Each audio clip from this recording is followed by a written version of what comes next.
आज हामी यस भिडियोमा H5N1 स्ट्रेनको बर्ड फ्लू बारे केही महत्त्वपूर्ण कुरा गर्दैछौँ।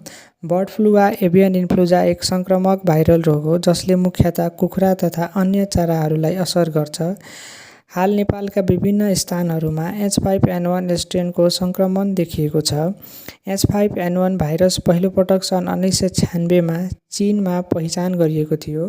त्यसपछि यसले विश्वका धेरै देशहरूमा प्रकोप निम्त्याएको छ र नेपालमा पनि विभिन्न समयमा यसको संक्रमण देखिँदै आएको छ। यो रोगका लक्षणहरू संक्रमित चराहरूमा अचानक मृत्यु, दाना नखाने, अण्डा उत्पादन घट्ने, श्वास प्रश्वास समस्या, झाडापखाला तथा टाउको सुन्निने जस्ता लक्षणहरू देखिन्छ। यो रोग सर्ने कारणहरू। यो रोग इन्फ्लुएन्जा ए भाइरसको नाम H5N1 स्ट्रेनका कारण हुन्छ। संक्रमण सर्ने तरिका। यो रोग संक्रमित चरासँग प्रत्यक्ष सम्पर्क, दूषित खाना, पानी, उपकरण तथा जङ्गली चराहरूबाट फैलिन्छ। H5N1 दुर्लभ अवस्थामा मानिसमा पनि सर्न सक्छ, विशेष गरी संक्रमित चरासँग नजिकको सम्पर्क हुँदा। तर मानिसबाट मानिसमा संक्रमण सर्ने सम्भावना अत्यन्त न्यून मानिन्छ।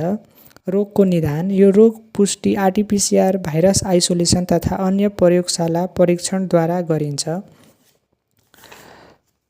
रोकथाम तथा नियन्त्रण।